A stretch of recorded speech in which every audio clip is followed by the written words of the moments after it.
오늘 하나님의 말씀 창세기 28장 10절에서 22절 말씀입니다. 오늘 하나님의 말씀의 제목은 하나님을 만난 자의 삶이란 말씀으로 하나님의 말씀을 증거하겠습니다. 하나님의 말씀을 읽겠습니다. 10절에서 22절 말씀입니다. 야곱이 브엘세바에서 떠나 하란으로 향하여 가더니 한 곳에 이르러는 해가 진지라. 거기서 유숙하려고 그곳에 한 돌을 취하여 베개하고 거기 누워 자더니 꿈에 본즉 사닥다리가 땅 위에 섰는데 그 꼭대기가 하늘에 닿았고 또 본즉 하나님의 사자가 그 위에 오르락 내리락 하고 또 본즉 여호와께서 그 위에 서서 가라사대 나는 여호와니 너희의 조부 아브라함의 하나님이요 이삭의 하나님이라. 너 누운 땅을 내가 너와 내 자손에게 주리니 내 자손이 땅의 티끌같이 되어서 동서남북에 편만할지며 땅의 모든 족속이 너와 내 자손을 인하여 복을 얻으리라. 내가 너와 함께 있어 내가 어디로 가든지 너를 지키며 너를 이끌어 이 땅으로 돌아오게 할지라. 내가 내게 허락한 것을 다 이루기까지 너를 떠나지 아니하리라 하신지라. 야곱이 잠이 깨어 가로되 여호와께서 과연 여기 계시거늘 내가 알지 못하였도다. 이에 두려워하여 가로되 두렵도다. 이곳이요 다른 것이 아니라 이는 하나님의 전이요 이는 하늘의 문이로다 하고 야곱이 아침 일찍 일어나 베개하였던 돌을 가져 기둥으로 세우고 그 위에 기름을 붓고 그곳의 이름을 베델이라 하였더라. 이 성의 본 이름은 루스더라. 야곱이 서원하여 가로되 하나님이 나와 함께 계시사 내가 가는 이 길에서 나를 지키시고 먹을 양식과 입을 옷을 주사 나로 평안히 아비 집으로 돌아가게 하시오면 여호와께서 나의 하나님이 되실 것이요 내가 기둥으로 세운 이 돌이 하나님의 전이 될 것이요 하나님께서 내게 주신 모든 것에서 10분의 1을 내가 반드시 하나님께 드리겠나이다 하였더라. 아멘. 잠시 기도하겠습니다. 참 좋으신 아버지 하나님, 이 시간 성령님의 도우심으로 성령님의 음성을 듣게 하시니 감사합니다. 하나님의 말씀 잠언 1장에서는 여호와를 경외하는 것이 지식의 근본이오늘 미련한 자는 지혜와 훈계를 멸시하느니라. 내 아들아 내 아비의 훈계를 들으며 내 어미의 법을 떠나지 말라. 이는 내 머리에 아름다운 관이요 내 목에 금사슬이니 라는 말씀같이 우리 모두가 이 시간 여호와를 경외하는 마음으로 하나님의 말씀에 귀를 기울이게 하시어서 하늘의 지혜와 훈계로 우리 마음 가운데 아름다운 향기로 가득 차게 하여 주시옵소서. 이 시간 말씀을 전한 자나 듣는 자가 주의 성령 안에 있게 하여 주시사 오직 예수님의 이름만이 높임을 받아 주시옵소서. 예수님의 이름으로 기도하옵나이다. 아멘. 오늘 하나님의 말씀을 28장을 간략하게 설명한다면 이렇습니다. 본장에서부터는 야곱의 기나긴 나그네 생활이 시작이 됩니다. 야곱은 부모와 헤어져 홀로 먼 지방 밧단 아람으로 떠나야만 했고 길가에서 돌을 베개하고 잠을 자는 고난의 길에 접어들게 되었습니다. 여러분, 모든 것을 다 잃어버리면 하나님을 만나는 줄 믿습니다. 야곱의 삶은 고난의 연속이었습니다. 얼마 전 어느 길거리 형제에 대한 경험을 나누려고 합니다. 어느 날 길거리의 한 형제는 잠잘 곳이 없는지 새벽 1시에 교회 앞마당에 침낭을 깔고 돌을 베개하며 잠을 취하는 형제를 보게 되었습니다. 교회가 도로에 있다 보니 자주 길거리에 형제 자매님들이 교회 안으로 들어오곤 합니다. 다행히 사택이 교회 안에 있어 그들을 섬길 수 있었습니다. 안타까운 마음이 들어와 잠을 자라고 해도 신세를 지기가 미안한지 굳이 사양하는 형제에게 교회 안에 들어오게 하여 따뜻한 커피와 밤참으로 남아있는 고구마를 드렸더니 얼마나 맛있게 드시는지요. 그리고 자신의 처한 모습이 처량했던지 한없이 눈물을 흘리며 눈물 젖은 고구마를 꾸역꾸역 먹는 것입니다. 아마도 몇 날을 먹지 못했던 것 같습니다. 그날 밤은 그 형제에게 안전하며 평안하게 깊은 잠을 잘 수 있었던 것 같습니다. 그 다음날 아침 형제님에게 아침을 대접하고 또 어디로 갈 예정인가 물었더니 도움을 받을 수 있는 병원에 간다고 말을 합니다. 그 형제는 한쪽 팔을 전혀 쓸 수 없는 장애우 형제였습니다. 얼마까지만 해도 집이 있었는데 매월 지불이 되질 않아 쫓겨났다는 것입니다.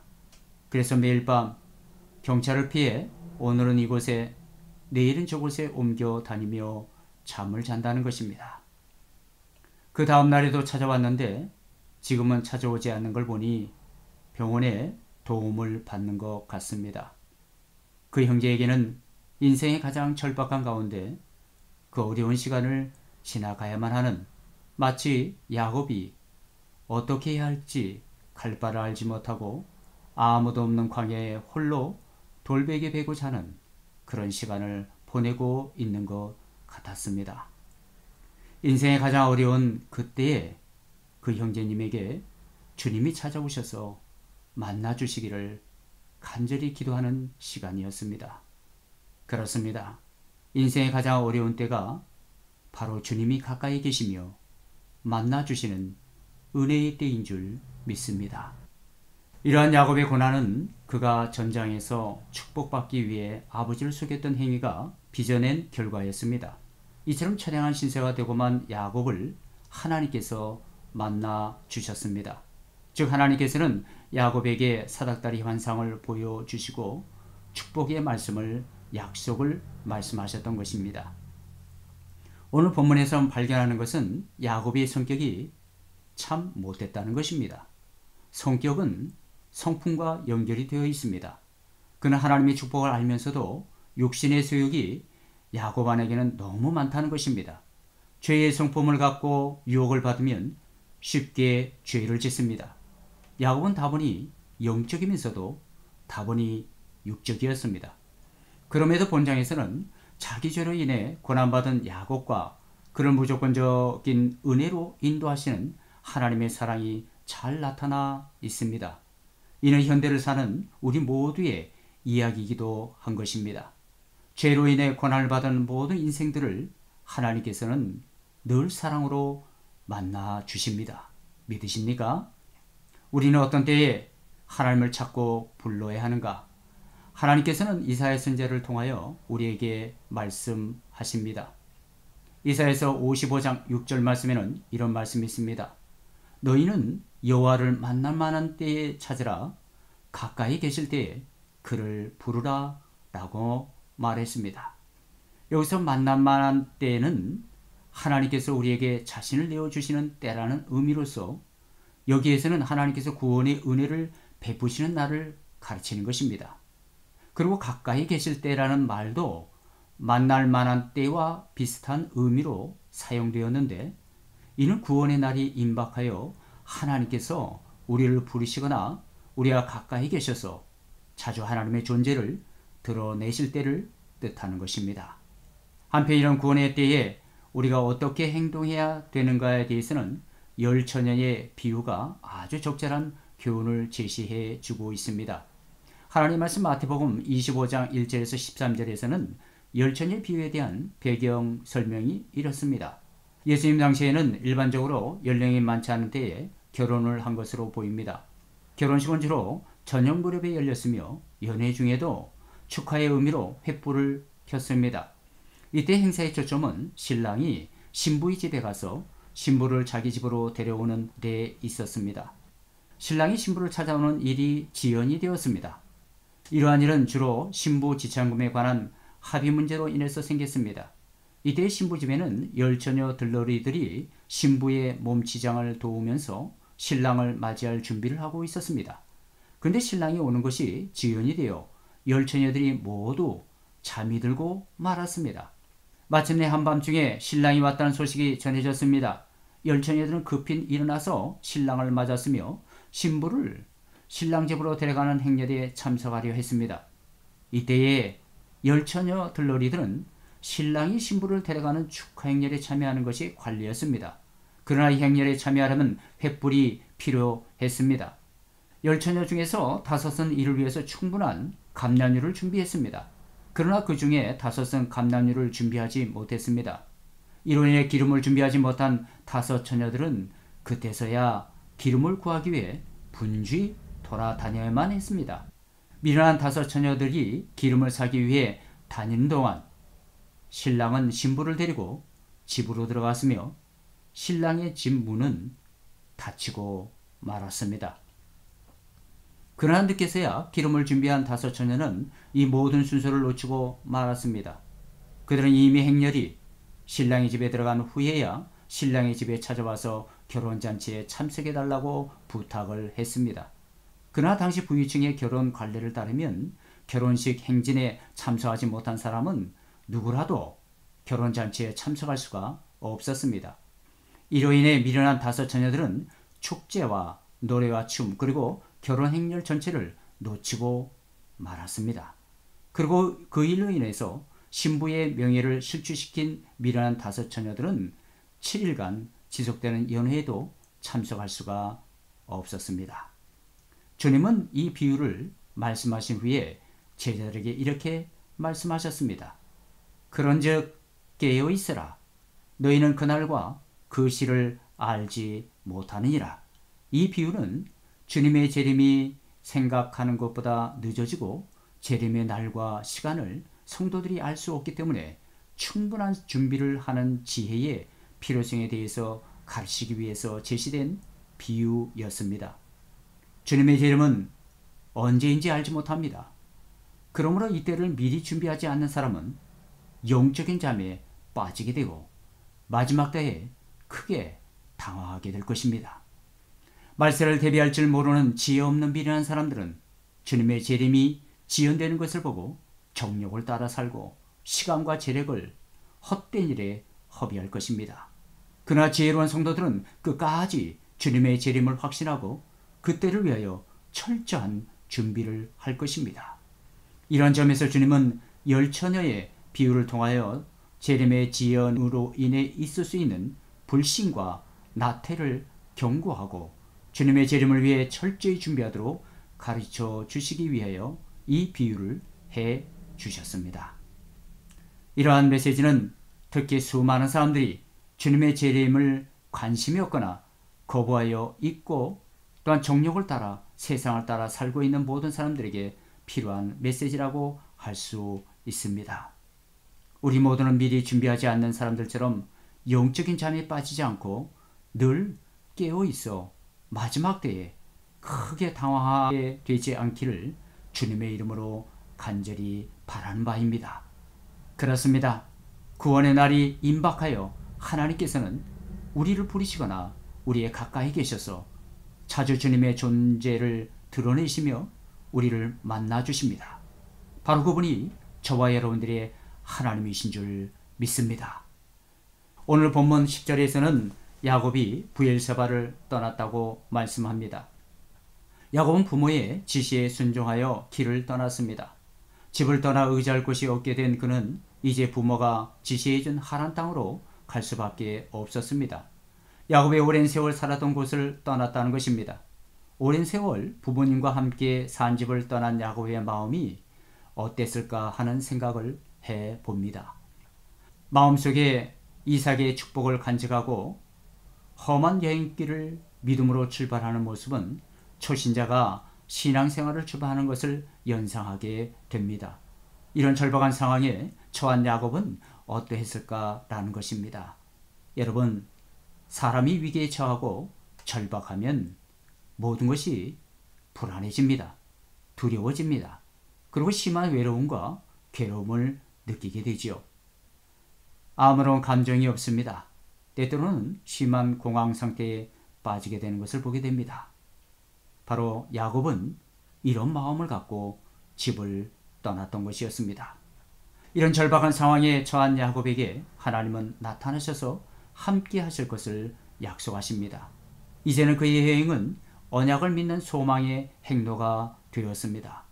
현대의 성도들도 천국을 향하는 순례자의 길에서 장차받을 영광스러운 약속을 바라보며 인내하는 신앙의 삶을 계속해야 할 줄 믿습니다.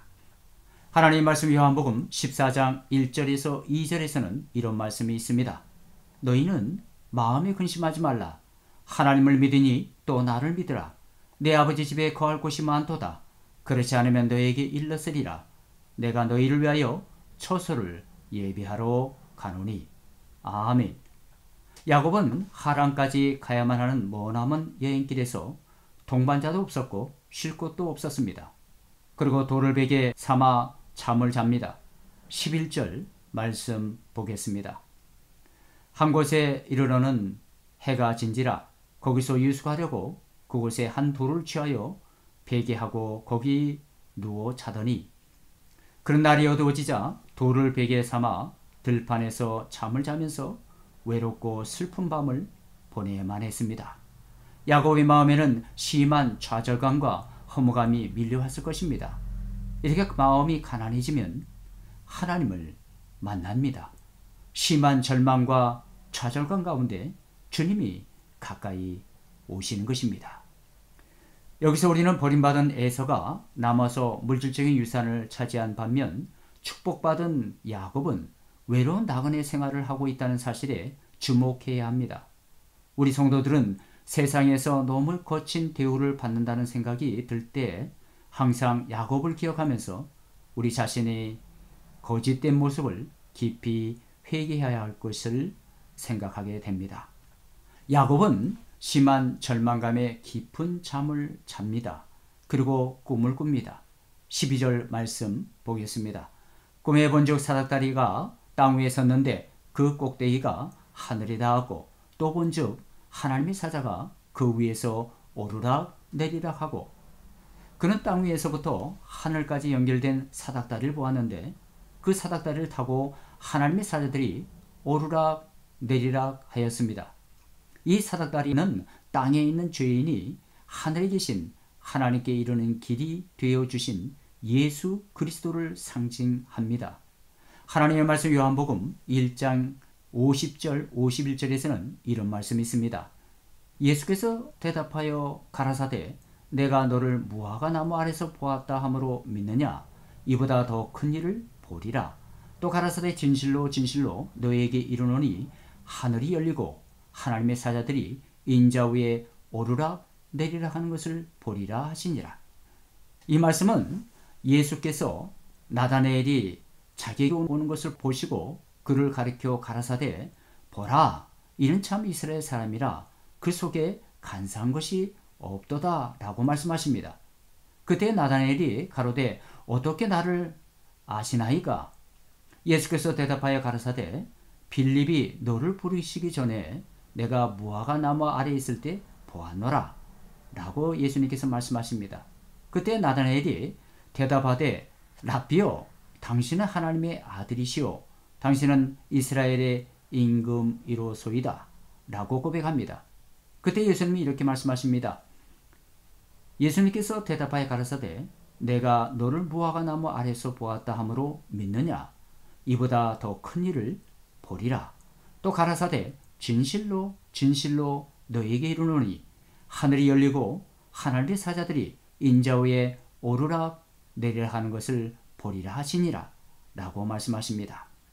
이처럼 그리스도는 유일한 중보자로서 하늘의 모든 충만한 축복을 우리에게 전달해 주시는 통로입니다. 따라서 야곱은 구약의 그리스도를 목격한 것인데 고난의 나그네 길을 가는 그에게 최대의 위로였습니다. 오늘날도 광야 같은 세상에서 나그네처럼 살아가는 성도들에게 그리스도는 찾아오셔서 고독과 슬픔을 이겨낼 수 있도록 위로해 주십니다. 그리고 야곱은 하나님께 가는 길을 발견합니다. 하늘에 들어가는 문을 보게 됩니다. 다시 말씀드리면 하나님의 위로로 소망을 품게 됩니다.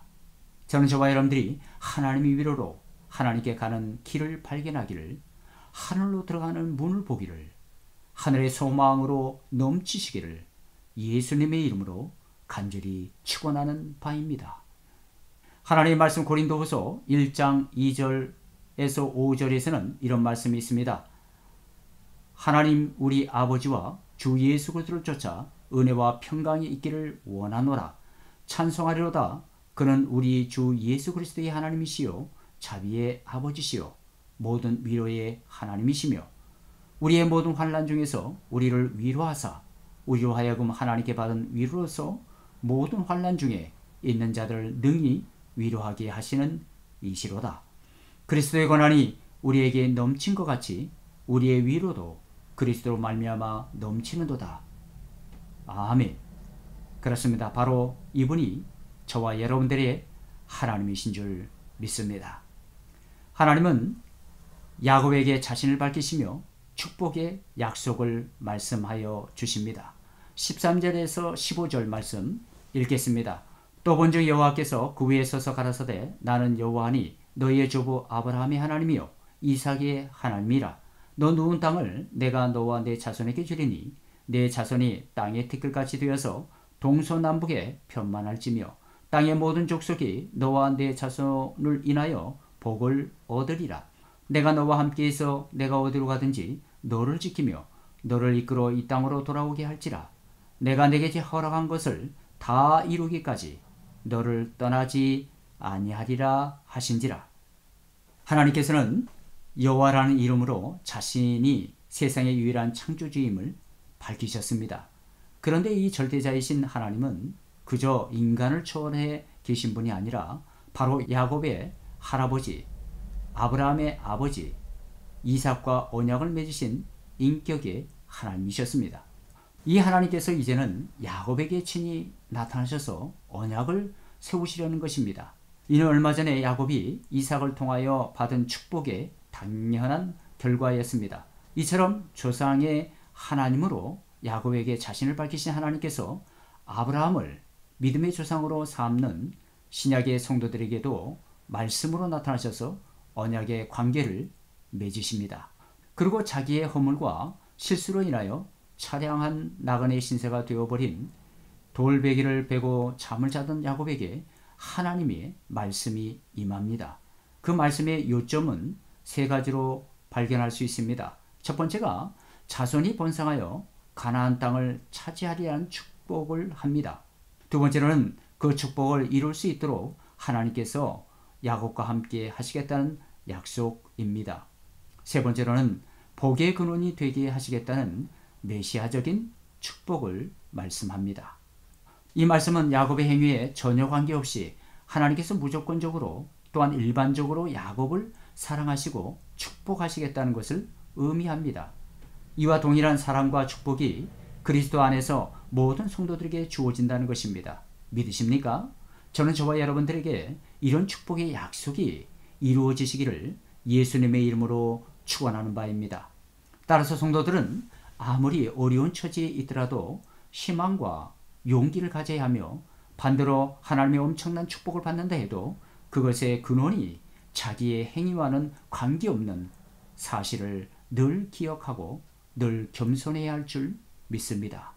야곱이 받은 3대 축복의 현대적인 의미는 무엇이었습니까? 첫째로는 야곱이 기업으로 받은 가나안 땅은 영원한 하나님의 나라 그림자라는 것입니다. 우리 성도들은 예수 그리스도 안에서 천국 시민에 이미 확보되어 있는 자들인 줄 믿습니다. 하나님 말씀 성경 히브리서 11장 15절에서 16절에서는 이런 말씀이 있습니다.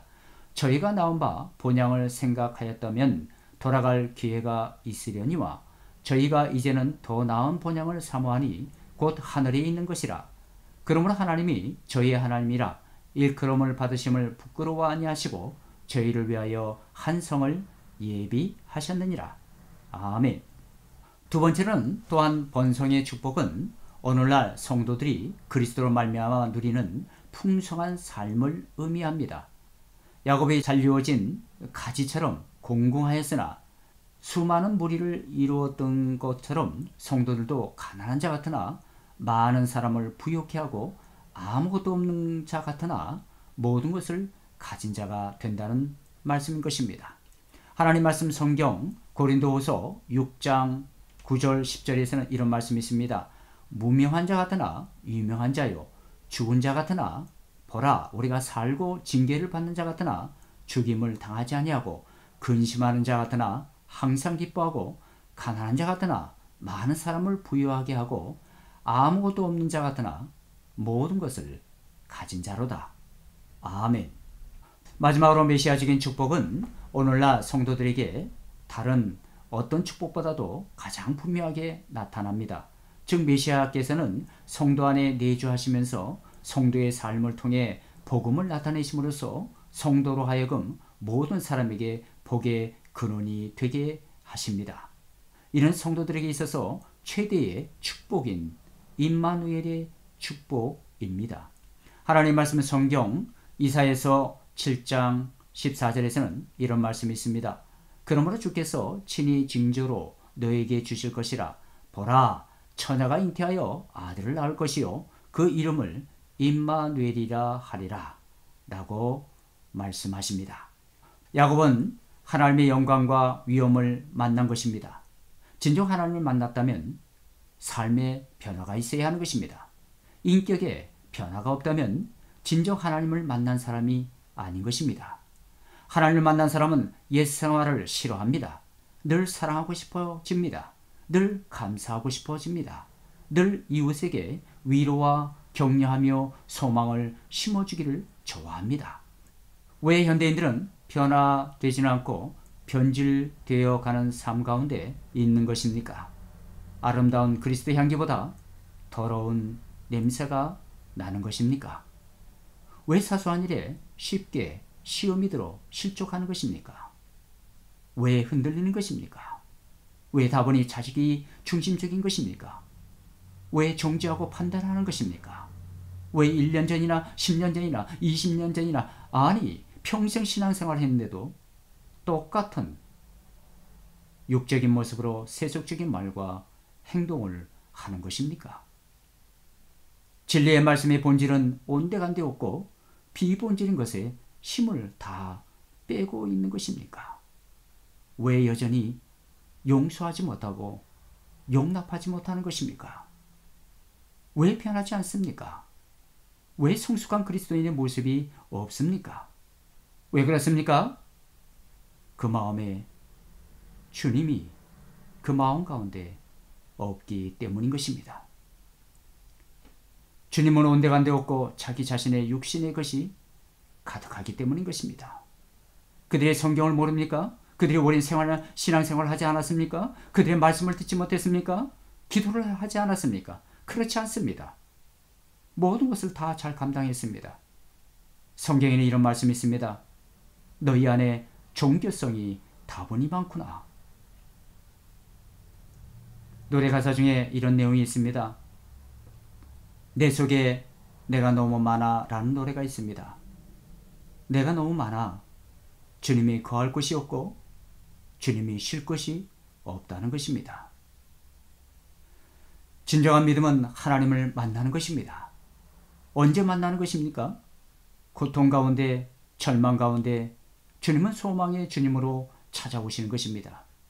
내가 만나는 것이 아닌 주님이 만나 주시는 것입니다.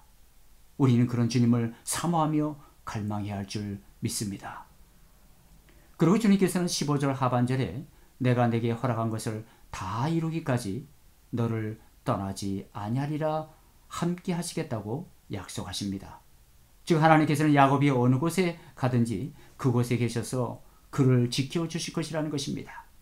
그리고 그를 이끌어 기업으로 주신 가나안 땅으로 돌아오게 하시고 그의 평생에 허락하신 모든 일을 다 이루실 것이라고 약속하십니다. 이 약속은 구구절절히 나에게 주시는 말씀으로 가슴을 울리게 하며 뭉클하게 합니다. 이제 우리의 생애에도 임마누엘 주님이 늘 함께 계셔서 우리를 인도하시고 보호하시고 우리 평생에 허락하신 모든 일을 다 이루시고야 말 것입니다. 이 약속의 말씀을 믿을 수 있는 우리 모두가 되시기를 주님의 이름으로 간절히 축원하는 바입니다. 야곱은 꿈속에서 깨어납니다. 그리고 하나님을 두려워합니다. 16절, 17절 말씀 보겠습니다. 야곱이 잠이 깨어 가로되 여호와께서 과연 여기 계시거늘 내가 알지 못하였도다. 이에 두려워하여 가로되 두렵도다. 이곳이요 다른 것이 아니라 이는 하나님의 전이요 이는 하늘의 문이로다 하고. 아멘. 야곱은 자기가 돌베개를 베고 잔 쓸쓸한 자리에 하나님께서 계시다는 사실을 깨닫고 다음과 같이 고백합니다. 여호와께서 과연 여기 계시거늘 내가 알지 못하였도다. 여호와께서 과연 여기 계시거늘 내가 알지 못하였도다. 이는 야곱에게 매우 놀라운 충격적인 사건이었습니다. 비록 야곱이 하나님을 부르고 자기 여행의 인도자가 되어주실 것을 믿기는 했어도 그의 신앙은 하나님께 이토록 가까이 계시다는 사실을 미처 알지 못했던 것이었습니다. 이와 같이 하나님께서는 우리가 매우 비천한 자리에 있을 때에도 우리와 함께 계시다는 사실에 우리는 다시 한번 감격하면서 새로운 삶의 용기를 얻게 되는 것입니다. 하나님 말씀 디모데후서 4장 16절에서 18절에서는 이런 말씀이 있습니다. 내가 처음 변명할 때에 나와 함께한 자가 하나도 없고 다 나를 버렸으나 저희에게 허물을 돌리지 않기를 원하노라. 주께서 내 곁에 서서 나를 강건케 하심은 나로 말미암아 전도의 말씀이 온전히 전파되어 이방인으로 듣게 하려 하심이니 내가 사자의 입에서 건지웠으리니라. 주께서 나를 모든 악한 일에서 건져내시고 또 그의 천국에 들어가도록 구원하시리니 그에게 영광이 세세 무궁토록 있을지어다. 아멘. 17절 말씀에서 야곱은 왜 두려워했습니까? 야곱은 하나님의 임재 때문에 두려워했습니다. 하나님의 임재하심을 체험했을 때 모세도 욥도 이사야 선지자도 베드로도 요한 등도 비슷한 두려움을 느꼈습니다. 여기서 야곱이 하나님의 은혜로우신 하나님의 말씀을 듣고 말할 수 없는 기쁨으로 충만해지는 한편 이렇게 두려움을 느낀 것은 하나님의 약속을 받아들이기 위한 진정한 겸손과 자기 부인의 표시라고 볼 수 있습니다. 우리들도 하나님의 약속을 받을 때 항상 이 같은 경건한 두려움으로 감동되어야 할 줄 믿습니다. 하나님의 임재의 변화란 인간의 지식으로 깨달을 수가 없습니다. 하나님의 만남의 진정한 실체를 경험해야 합니다. 하나님의 실체를 경험한 사람은 하나님을 진정 두려워합니다. 삶의 변화가 있습니다. 어느 사람은 자신의 상처로 늘 분노합니다. 혈기로 충만하여 그리고 자신이 받은 상처를 다른 사람들에게 전가하는 것을 보게 됩니다. 그런 사람의 주위에는 늘 분쟁이 있습니다. 사람들을 또한 힘들게 합니다. 그런 사람에게는 사람들이 멀리합니다. 이런 사람은 진정 하나님을 만난 사람이 아닙니다. 진정 하나님의 실체를 만난 사람은 늘 기쁨으로 이웃을 즐겁게 해줍니다. 평화를 가져다 줍니다. 무리히 행치 않습니다. 언제나 온유하고 친절한 모습으로 겸손하게 섬기는 삶을 삽니다. 우리 모두가 이런 모습이 되기를 예수님의 이름으로 간절히 축원하는 바입니다. 그러면서 야곱은 자신의 꿈을 꾼 장소를 하나님의 전이요 하늘의 문이라고 말합니다. 그 의미가 무엇입니까? 야곱은 하나님을 만난 후 야곱은 초월자이신 하나님을 마치 인간의 형상을 가진 것처럼 생각하며 전 또는 문이라는 공간적 개념을 도입하고 있습니다. 즉 야곱은 하나님이 거하시는 장소라는 의미에서 하나님의 전을 말하고 있으며 또한 하나님의 영광이 드러나는 입구라는 의미에서 하늘의 문이라고 말하고 있는 것입니다. 여기서 하나님의 전 혹은 집이라는 뜻을 가진 베델이란 지명이 유래되었습니다. 신약시대에서는 복음과 그리스도의 말씀이 전파되는 곳마다 하나님의 전이요 하늘의 문이라고 할 수 있습니다. 왜냐하면 그리스도의 말씀이 전파되는 곳에서 나그네 같은 인생이 하나님을 만나고 그 영광에 이르는 구원의 역사가 일어나기 때문인 것입니다. 하나님 말씀 로마서 10장 13절 17절에서는 이런 말씀이 있습니다. 누구든지 주의 이름을 부르는 자는 구원을 얻으리라. 그런즉 저희가 믿지 아니하는 이를 어찌 부르리요? 듣지 못하는 이를 어찌 믿으리요? 전파하는 자가 없이 어찌 들으리요? 보내심을 받지 아니하였으면 어찌 전파하리요. 기록된 바 아름답도다. 좋은 소식을 전한 자들의 발이여 함과 같으니라.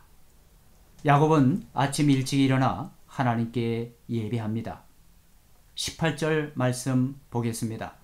야곱이 아침에 일찍 일어나 베개하였던 돌을 가져 기둥으로 세우고 그 위에 기름을 붓고, 그는 베개하던 돌로 기둥을 세우고 그 위에 기름을 부었습니다. 여기서 돌기둥을 세운 것은 우상이나 신적 예배의 대상으로 세운 것이 아니라 다만 꿈을 기념하기 위해 세운 것이었습니다. 또한 그 위에 기름을 부은 것은 미래에 하나님의 집을 지을 것과 장차 제사를 드릴 것을 서약하는 상징적인 행위였습니다. 이처럼 야곱의 고난과 실패의 슬픔을 나타냈던 돌베개가 이제는 소망과 구원의 상징이 되었습니다.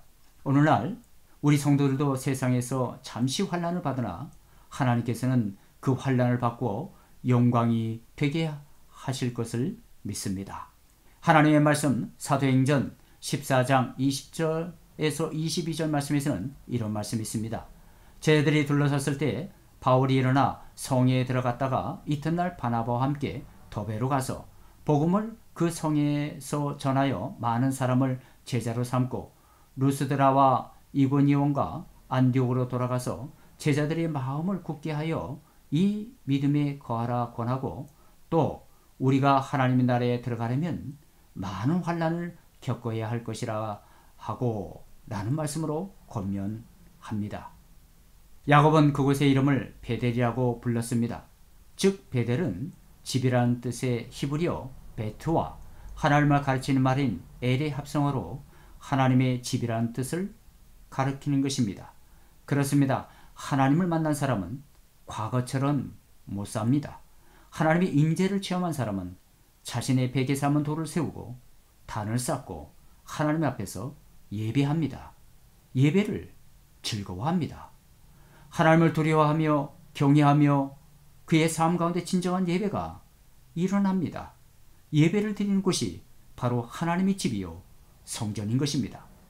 하나님이 계신 곳이 바로 하나님의 문인 것입니다. 야곱은 하나님을 만난 그 기쁨을 예배합니다. 그리고 서원합니다.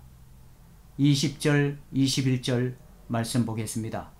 야곱이 서원하여 가로되 하나님이 나와 함께 계시사 내가 가는 이 길에서 나를 지키시고 먹을 양식과 입을 옷을 주사 나로 평안히 아비 집으로 돌아가게 하시오면 여호와께서 나의 하나님이 되실 것이요.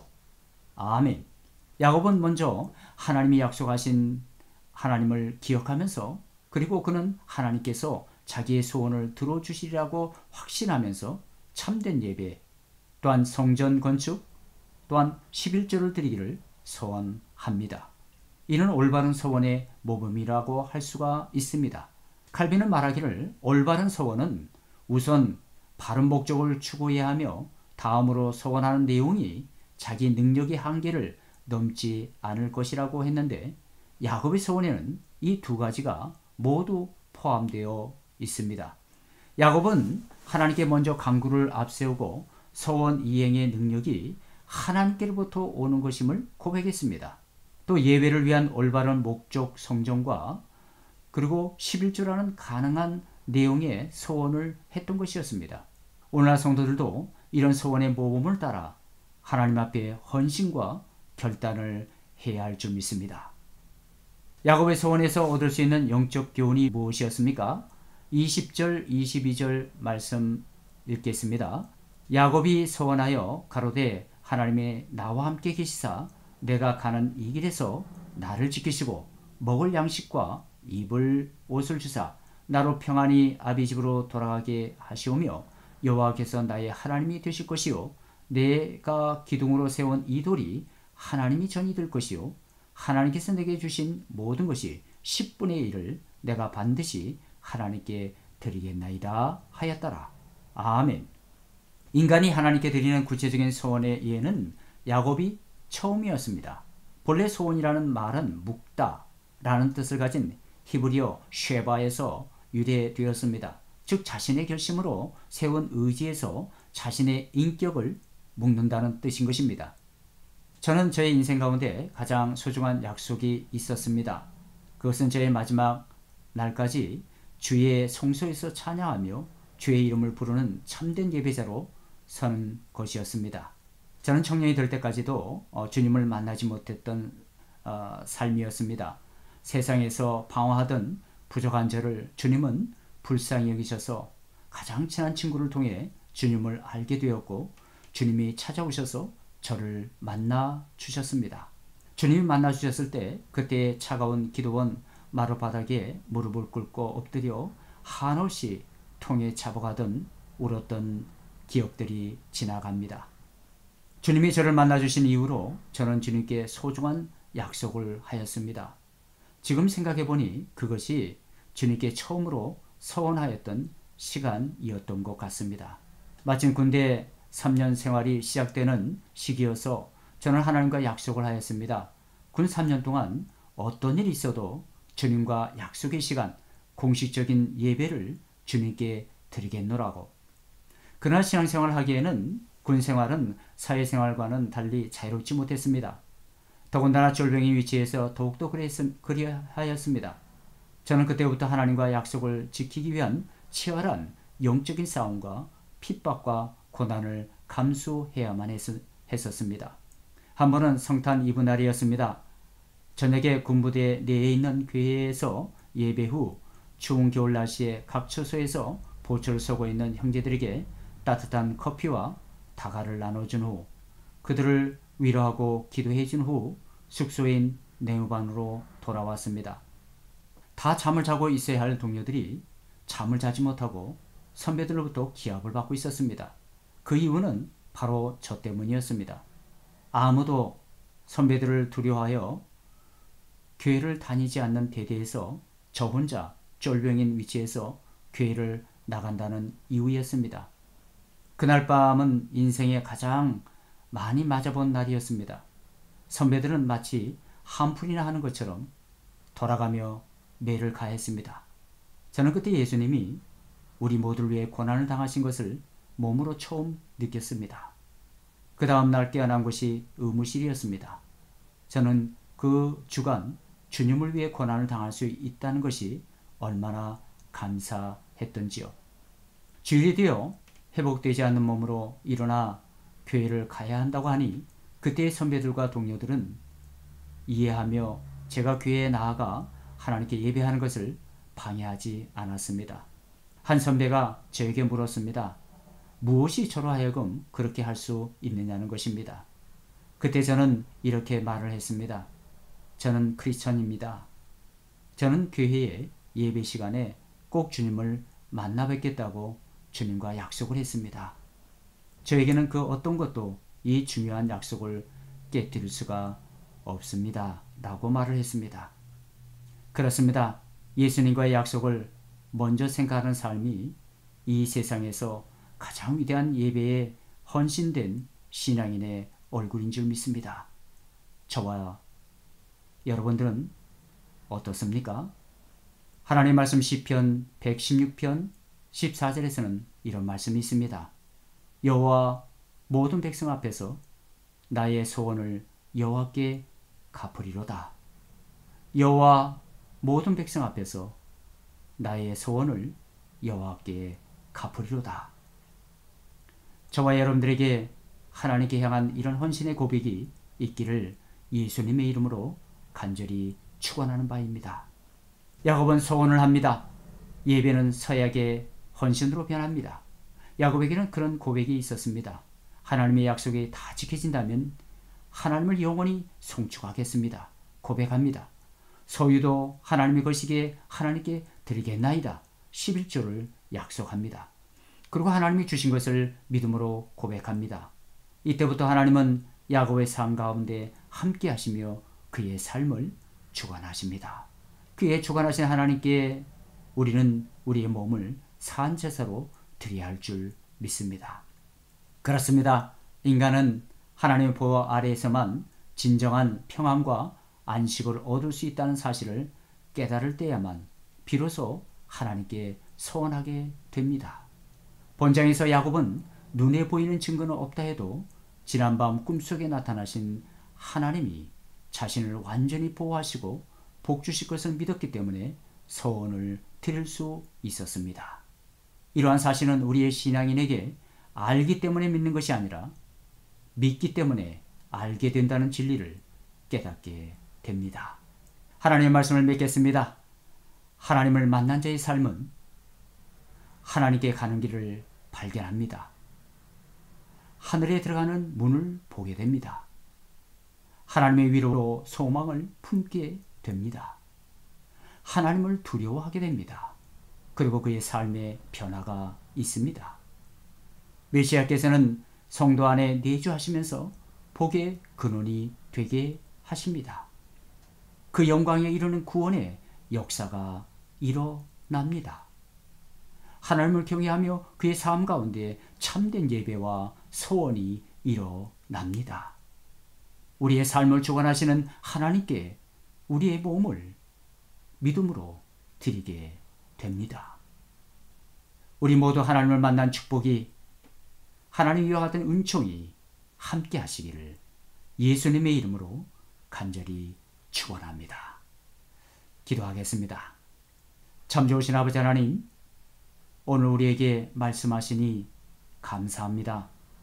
오늘 하나님의 말씀에서 야곱이 하나님을 만났던 것과 같이 우리 모두에게 동일한 은혜를 허락하여 주시옵소서. 그리하여 참된 예배자로 영원히 주님을 찬송하는 삶이 되게 하여 주시옵소서. 이제 이 말씀의 깨달음이 우리의 삶의 결단으로 연결되게 하여 주시사 하나님의 부르심의 현장에서 하나님의 후회함이 없는 실체를 만난 산 믿음의 삶이 되게 하여 주시옵소서. 예수님의 이름으로 기도드리옵나이다. 아멘.